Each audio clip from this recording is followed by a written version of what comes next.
İkinci bölüm. 1848-1851 yıllarının deneyimleri. 1. Devrimin arifesi.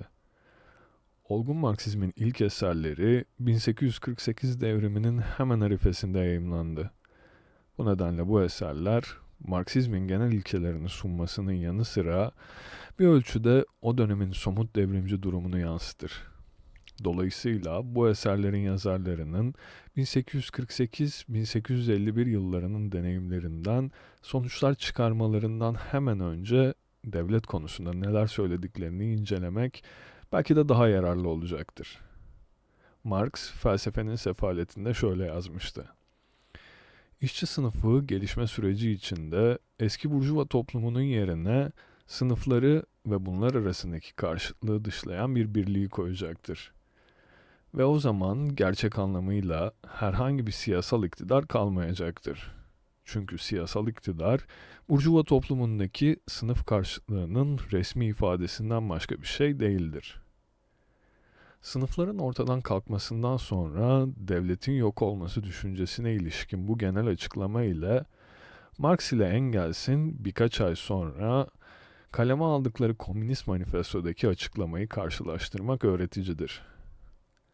Proletaryanın gelişmesinin genel aşamalarını resmederken mevcut toplumda hüküm süren az çok üstü kapalı iç savaşı, bu savaşın açık bir devrime dönüştüğü ve burjuvazinin zorla alaşağı edilmesi sayesinde proletaryanın hakimiyetinin temelini attığı noktaya kadar izledik. Yukarıda gördüğümüz gibi işçi devriminde ilk adım proletaryayı hakim sınıf durumuna yükseltmek, demokrasi savaşını kazanmaktır.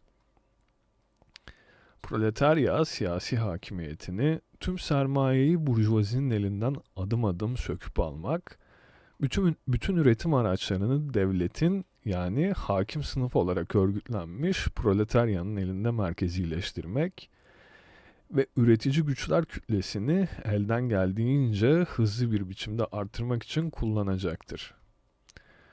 Burada Marksizmin devlet konusundaki en dikkate değer ve en önemli düşüncelerinden birinin yani proletarya diktatörlüğü düşüncesinin bir ifadesiyle ve aynı zamanda Marksizmin bir başka unutulmuş sözü olan son derece ilginç bir devlet tanımıyla karşılaşıyoruz. Devlet yani egemen sınıf olarak örgütlenmiş proletarya. Bu devlet tanımı resmi sosyal demokrat partilerin yaygın olarak kullanılan propaganda ve ajitasyon yazılarında hiçbir zaman açıklanmamıştır. Dahası bile bile unutulmuştur. Çünkü reformculukla uzlaştırılması asla mümkün olmayan bu tanım, demokrasinin barış içinde gelişmesine ilişkin alışılmış oportunist önyargılara ve dar kafalılara özgü hayallere indirilmiş bir şamardır. Proletaryanın devlete ihtiyacı vardır. Bütün oportunistler, sosyal şövenler ve Kautskiciler bizi Marx'ın buna öğrettiğine inandırmaya çalışarak bu sözleri tekrarlıyor. Gel gelelim, birincisi Marx'a göre proletaryanın sadece yok olup giden bir devlete, yani hemen yok olup gitmeye başlayacak ve yok olup gitmeden edemeyecek şekilde kurulmuş bir devlete ihtiyaç duyduğunu ve ikincisi emekçilerin ihtiyaç duyduğu şeyin bir devlet yani egemen sınıf olarak örgütlenmiş proletarya olduğunu eklemeyi unutuyorlar. Devlet özel bir güç örgütlenmesidir. Belirli bir sınıfın bastırılmasına yönelik bir zor örgütüdür. Peki proletarya hangi sınıfı bastırmak zorundadır?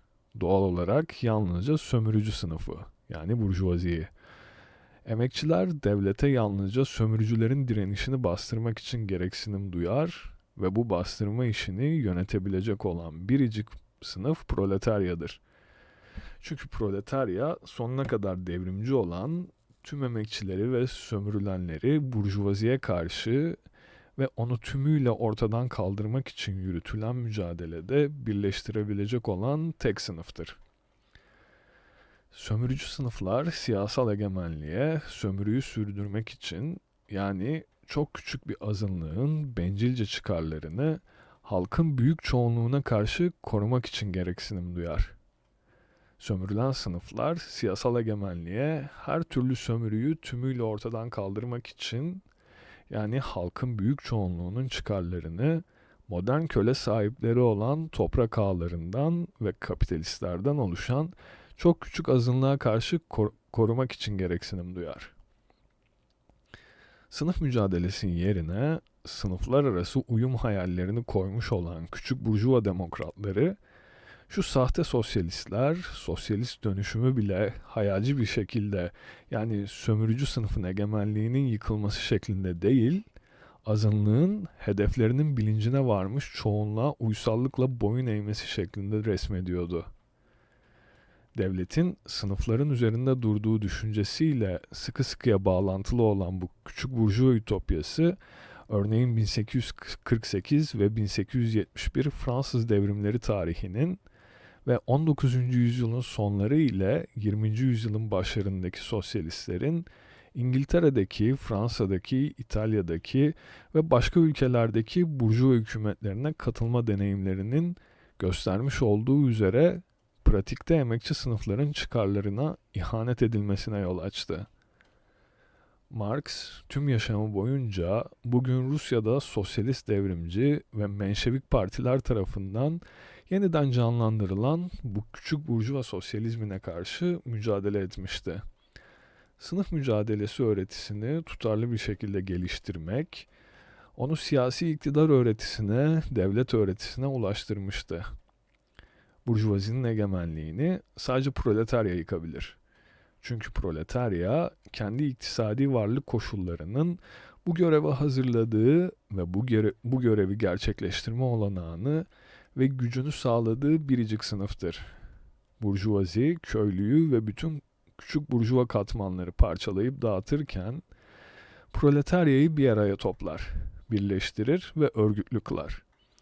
Sadece proletarya, burjuvazinin çoğu zaman proleterlere göre daha az değil, daha fazla sömürdüğü, bastırdığı ve ezdiği ama kurtuluşları uğrunda bağımsız bir mücadele yürütemeyecek olan tüm emekçilere ve sömürülen kitlelere önderlik edebilir.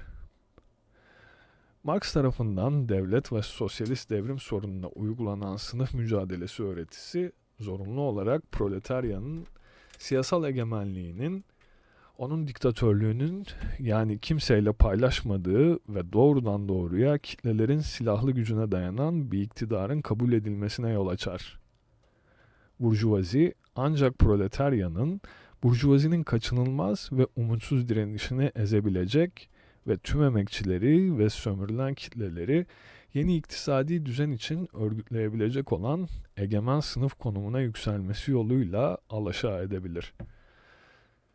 Proletarya hem sömürücülerin direnişini ezmek için hem de sosyalist ekonomiyi örgütleme için de geniş halk kitlelerine önderlik etmek için devlet iktidarına, merkezi bir zor örgütüne, bir şiddet örgütüne gereksinim duyar. Marksizm, İşçi Partisi'ni eğitme yoluyla proletaryanın iktidarı alabilecek ve sosyalizme giden yolda tüm halka önderlik edebilecek, yeni düzeni yönetip örgütleyebilecek, toplumsal yaşamlarını burjuvazi olmaksızın ve burjuvaziye karşı düzenlemeleri konusunda tüm emekçilere ve sömürülenlere öğretmenlik, kılavuzluk ve önderlik yapabilecek olan öncüsüne eğitir. Buna karşılık günümüzde ağır basmakta olan oportunizm, İşçi Partisi'nin üyelerini daha yüksek ücretler ödenen işçilerin kitlelerle bağlarını yitiren, kapitalizm koşullarında işleri hayli tıkırında giden, 3 kuruş için doğuştan gelen haklarını satan, yani burjuvaziye karşı halkın devrimci önderleri olma rollerinden vazgeçen temsilcileri olarak yetiştirir. Marx'ın devlet, yani egemen sınıf olarak örgütlenmiş proletarya teorisiyle proletaryanın tarihteki devrimci rolü hakkındaki öğretisinin bütünü ayrılmaz şekilde birbirlerine bağlıdır. Bu rolün vardığı en yüksek nokta proletarya diktatörlüğüdür. Proletaryanın siyasal egemenliğidir. Ama proletaryanın burjuvaziye karşı özel bir zor örgütü biçimi olarak devlete ihtiyaç duyması ister istemez şu sonucu gündeme getirir. Öncesinde burjuvazinin kendisi için yaratmış olduğu devlet mekanizmasını ortadan kaldırmadan, bunu parçalamadan böyle bir örgütün yaratılabileceği düşünülebilir mi? Komünist Manifesto doğrudan doğruya bu sonuca ulaştırır ve Marx 1848-1851 devriminin deneyimlerini özetlerken bu sonuçtan söz eder. 2. Devrimin sonuçları. Marx 1848-1851 devriminden burada ilgilenmekte olduğumuz devlet konusu hakkında çıkardığı sonuçları Louis Bonaparte'ın 18 Brumaire adlı eserinde şöyle özetler. Ama devrim titizdir. Henüz Araf'taki yolculuğunu sürdürüyor. İşini sistemli bir şekilde yapıyor. 2 Aralık 1851'e kadar hazırlıklarının ilk yarısını tamamlamıştı. Şimdi diğer yarısını tamamlıyor. Onu yıkabilmek için parlamenter gücü önce eksiksiz hale getirmişti. Şimdi bu amaca ulaşmış olarak tüm yıkıcı güçlerini ona yöneltmek üzere yürütme gücünü eksiksiz hale getiriyor. Onu en saf ifadesine indirgiyor, yalıtıyor, karşısındaki tek sorun durumuna sokuyor. Ön çalışmasının ikinci yarısını da tamamladığında Avrupa oturduğu yerden fırlayacak ve sevinç çığlıkları atacak. İyi kazmışsın ihtiyar köstebek. Devasa bürokratik ve askeri örgütlenmesiyle, kapsamlı ve yapay devlet mekanizmasıyla yarım milyonluk ordunun yanı sıra yine yarım milyonluk bir memur ordusuyla bu yürütme gücü Fransız toplumunun bedenini bir ağ tabaka gibi saran ve tüm gözeneklerini tıkayan bu korkunç asalak cisim, mutlak monarşi döneminde feodal sistemin onun da yardımıyla hızlanan çöküşü sırasında ortaya çıktı. Birinci Fransız devrimi hem merkezileşmeyi hem de iktidar gücünün kapsamını, niteliklerini ve hizmetçilerini geliştirmek zorunda kalmıştı. Napolyon bu devlet mekanizmasını eksiksiz hale getirmişti. Meşru monarşi ve Temmuz monarşisi bu mekanizmaya daha ileri düzeydeki bir iş bölümünden başka bir şey eklemedi. Son olarak parlamenter cumhuriyet, devrime karşı yürüttüğü mücadelede iktidar gücünün araçlarını ve merkezileşmesini baskı önlemleriyle artırmak zorunda gördü kendisini. Tüm devrimler bu mekanizmayı kırmak yerine onu yetkinleştirdi. Dönüşümlü olarak iktidar mücadelesi veren partiler bu devasa devlet yapısının ele geçirilmesini kazananın en önemli ganimeti saydı. Marksizm bu eşsiz değerlendirmede Komünist Manifesto ile karşılaştırıldığında ileriye doğru dev bir adım atar. Komünist Manifesto'da devlet sorunu henüz son derece soyut bir şekilde en genel kavram ve ifadelerle ele alınır. Yukarıda aktardığımız bölümde ise bu sorun somut bir şekilde ele alınır ve varılan sonuç son derece kesin, belirli, pratik ve somuttur. Geçmişteki tüm devrimler devlet mekanizmasını yetkinleştirdi. Oysa onun kırılması, parçalanması gerekir. Bu sonuç Marksizmin devlet öğretisinin asıl ve temel noktasıdır ve egemen resmi sosyal demokrat partiler tarafından tümüyle unutulmuş olmakla kalmayıp aynı zamanda İkinci Enternasyonel'in en önde gelen teorisyeni Kautsky tarafından düpedüz çarpıtılmış bulunan şey tam da bu temel noktadır. Komünist Manifesto, tarihin genel bir özetini sunarak bizi devlete sınıf egemenliğinin organı olarak bakmaya zorlar. Ve proletaryanın ilk önce siyasal iktidarı ele geçirmeksizin, siyasal üstünlük elde etmeksizin, devleti egemen sınıf olarak örgütlenmiş proletaryaya dönüştürmeksizin, burjuvaziyi alaşağı edemeyeceği ve sınıf karşıtlıklarının bulunmadığı bir toplumda devlet gereksiz olacağından ve var olamayacağından bu proletarya devletinin zafere ulaştıktan hemen sonra yok olup gitmeye başlayacağı kaçınılmaz sonucuna ulaştırır. Tarihsel gelişme açısından bakıldığında Burjuva devletinin yerini proletarya devletinin almasının nasıl gerçekleşeceği sorunu burada ele alınmamıştır. Marx bu sorunu 1852 yılında ortaya koyar ve çözer. kendi diyalektik materyalizm felsefesine bağlı kalarak 1848'den 1851'e kadarki büyük devrim yıllarının tarihsel deneyimini temel alır. Marx'ın öğretisi her zaman olduğu gibi burada da dünya hakkındaki derin bir felsefi kavrayışın ve zengin bir tarih bilgisinin ışığı altında bir deneyim özetidir. Devlet sorunu somut bir şekilde ortaya koyulur.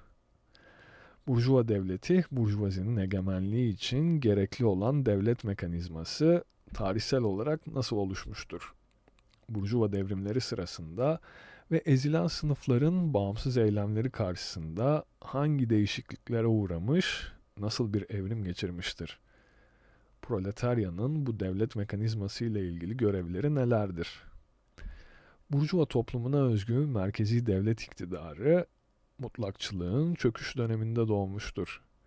Bu devlet mekanizmasının en ayırt edici nitelikteki iki kurumu bürokrasi ve sürekli ordudur.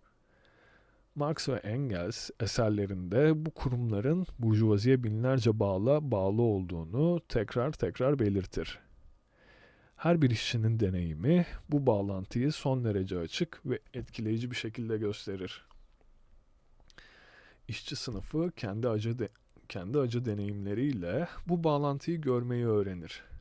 Küçük burjuva demokratlarının ya bilgisizlikleri ya da düşüncesizlikleri yüzünden inkar ettikleri ya da daha da büyük bir düşüncesizlikle genel olarak kabul ederken uygun pratik sonuçlar çıkarmayı unuttukları bir bilgiyi, yani bu bağlantının kaçınılmazlığı bilgisini işçi sınıfının böylesine kolayca kavramasının ve böylesine iyi bir şekilde öğrenmesinin nedeni budur. Bürokrasi ve sürekli ordu burjuva toplumunun gövdesinde asalaklardır. Bunlar burjuva toplumunun iç çelişkilerinin yarattığı ama bu toplumun tüm yaşamsal gözeneklerini tıkayan asalaklardır. Günümüzde resmi sosyal demokraside egemen olan Kautsky'ci oportunizm, devletin asalak bir organizma olduğu görüşünü anarşizme özgü ve sadece ona ait olan bir özellik sayar. Marksizm hakkındaki bu çarpıtmanın emperyalist savaş için ana yurt savunması kavramını kullanarak sosyalizmi emperyalist savaşı haklı göstermek ve allayıp pullamak gibi eşi görülmemiş bir rezillik noktasına düşüren dar kafalıların ekmeğine yağ sürdüğü açıktır. Ne var ki bu su götürmez bir şekilde bir çarpıtma olarak kalır.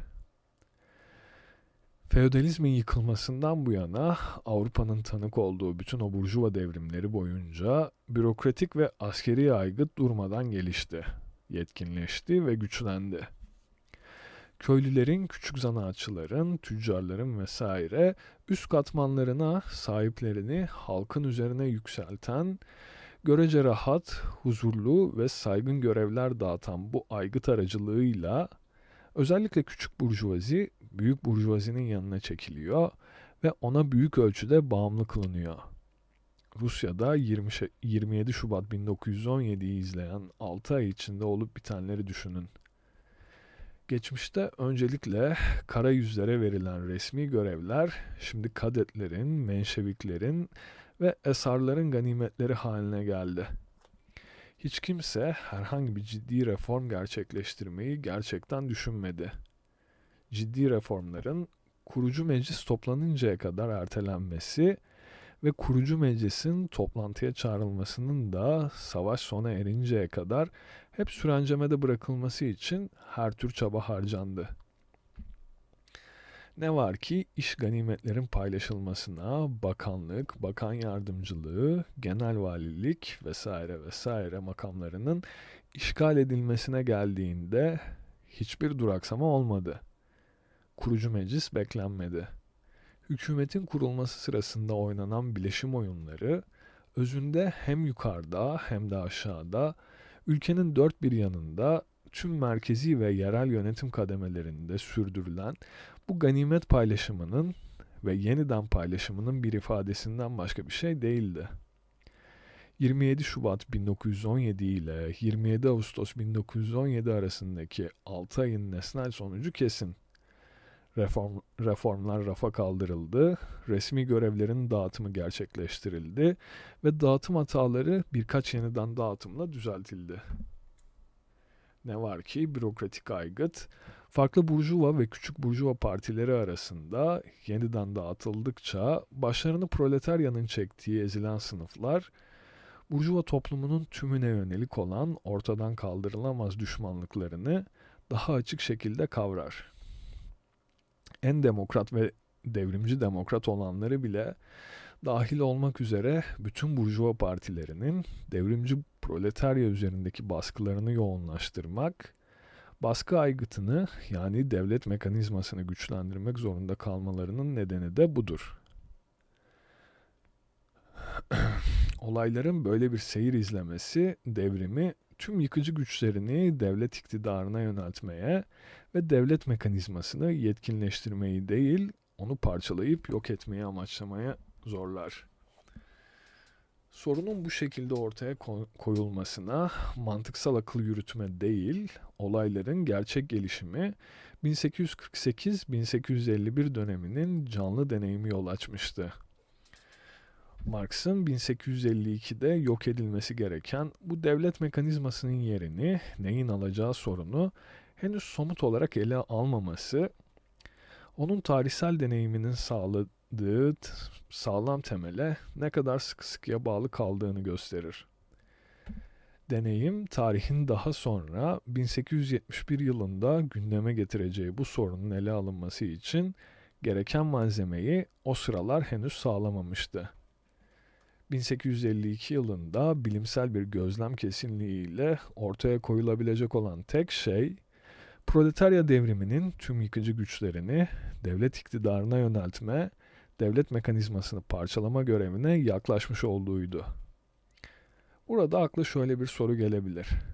Marx'ın deneyimini, gözlemlerini ve vardığı sonuçları genelleştirmek ve bunları 1848 ile 1851 arasındaki 3 yıllık Fransa tarihinden daha geniş bir alana uygulamak doğru mudur? Bu sorunu ele almadan önce Engels'in bir açıklamasını hatırlayalım ve sonra da olguları inceleyelim.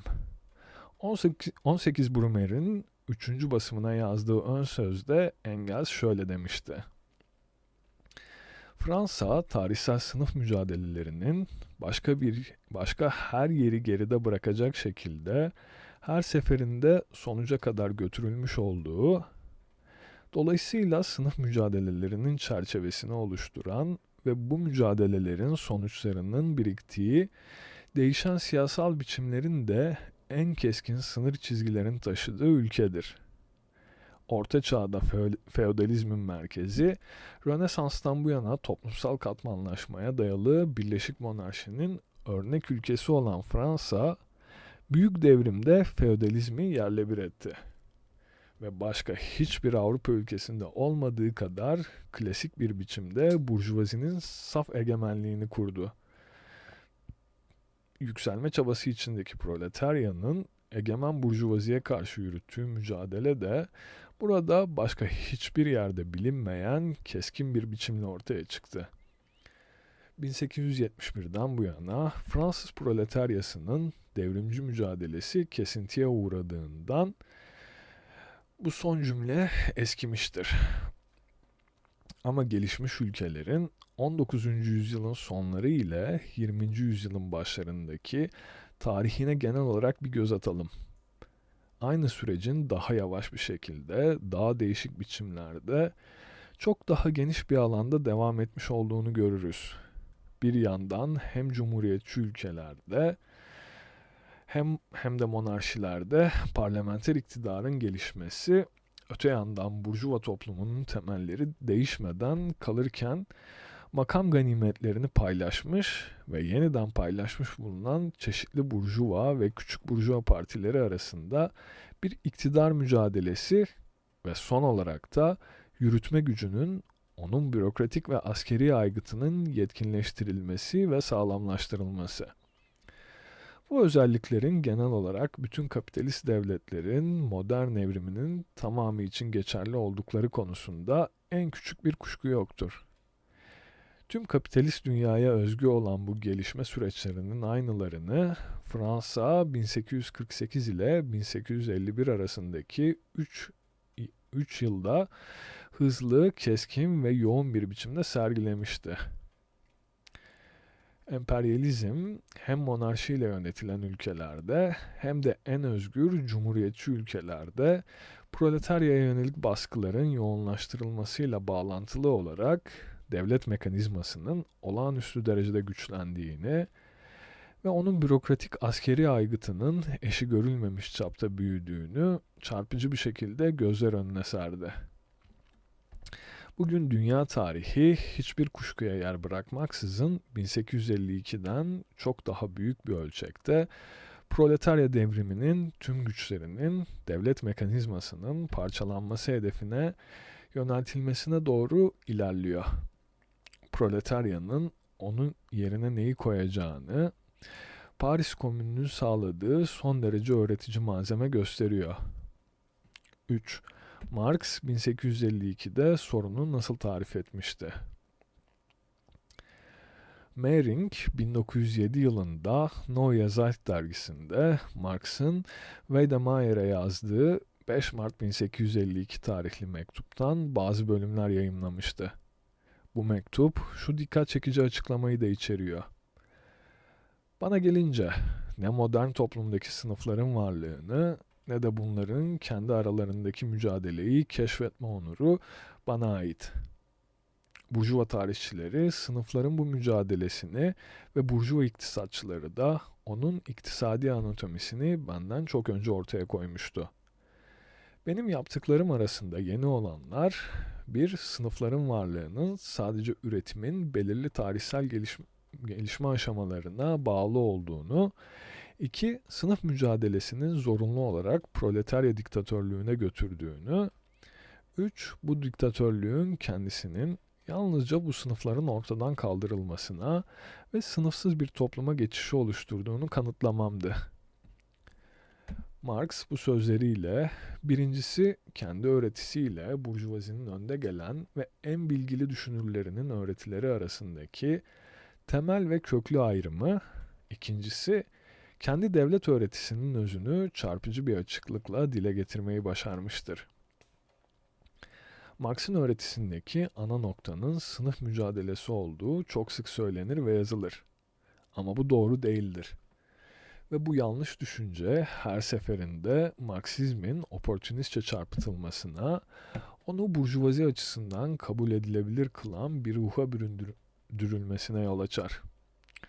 Çünkü sınıf mücadelesi öğretisi Marx tarafından değil, Marx'tan önce burjuvazi tarafından yaratılmıştır. Ve genel olarak burjuvazi açısından kabul edilebilir bir öğretidir. Yalnızca sınıf mücadelesini kabul edenler henüz Marksist değildir. Bu kişiler hala burjuva düşüncesinin ve burjuva siyasetinin sınırları içinde kalıyor olabilir. Marksizmi sınıf mücadelesi öğretisiyle sınırlamak demek, Marksizmi budamak, çarpıtmak ve burjuvazi açısından kabul edilebilir olan bir şeye indirgemek demektir. Sadece sınıf mücadelesini kabul etmeyi, proletarya diktatörlüğünü kabul etmeye vardıran bir kimse Marksisttir. Marksist ile sıradan küçük burjuva arasındaki en derin ayrımı oluşturan şey de budur. Marksizmin gerçekten kavranıp kavranmadığını, kabul edilip edilmediğini sınamak için kullanılması gereken denek taşı budur. Avrupa tarihi işçi sınıfını bu sorunla fiilen karşı karşıya getirdiğinde yalnızca bütün oportunistlerin ve reformcuların değil, aynı zamanda bütün Kautsky'cilerin de proletarya diktatörlüğünü reddeden zavallı, dar kafalılar ve küçük burjuva demokratları olduklarını göstermiş olmaları şaşırtıcı değildir. Kautsky'nin Ağustos 1918'de, yani elinizdeki kitabın birinci basımından çok sonra yayımlanan Proletarya Diktatörlüğü adlı broşürü, Marksizmin küçük burjuva çarpıtılmasının ve Marksizmin söz düzeyinde ikiyüzlü bir şekilde kabul edilirken, gerçekte alçakça reddedilmesinin çok iyi bir örneğidir. Baş temsilcisi olan eski Marksist Kautsky tarafından temsil edilen günümüz oportunizmi, Burjuva tutumunun yukarıdaki alıntıda Marx tarafından yapılan tarifine tümüyle uyar. Çünkü bu oportunizm, sınıf mücadelesinin varlığının kabul edildiği alanı, Burjuva ilişkileri alanıyla sınırlı tutar. Oportunizm, sınıf mücadelesinin kabul edilmesini, temel noktaya kapitalizmden komünizme geçiş dönemine, burjuvazinin alaşağı edilmesi ve tümüyle ortadan kaldırılması dönemine vardırmaz. Gerçekte bu dönem kaçınılmaz olarak görülmemiş ölçüde, keskin biçimlerdeki görülmemiş ölçüde şiddetli bir sınıf mücadelesi dönemidir. Ve bu yüzden de bu dönemde devlet kaçınılmaz olarak yeni bir tarzda demokratik ve yeni bir tarzda diktatörlük uygulayan bir devlet olmak zorundadır. Devam edelim. Marx'ın devlet öğretisinin özünü kavrayanlar, yalnızca tek bir sınıfın diktatörlüğünün sadece genel olarak her tür sınıflı toplum için değil, sadece burjuvaziyi alaşağı etmiş olan proletarya için değil, ama aynı zamanda kapitalizmi sınıfsız toplumdan, komünizmden ayıran bütün bir tarihsel dönem için gerekli olduğunu anlamış olanlardır. Burjuva devletleri biçim bakımından çok çeşitlidir ama özleri aynıdır. Biçimleri ne olursa olsun bütün bu devletler son çözümlemede kaçınılmaz olarak birer burjuva diktatörlüğüdür. Kapitalizmden komünizme geçiş hiç kuşkusuz ortaya muazzam bir çokluk ve çeşitlilikte siyasal biçim çıkarmak zorunda olacak ama öz ister istemez aynı kalacak proletarya diktatörlüğü.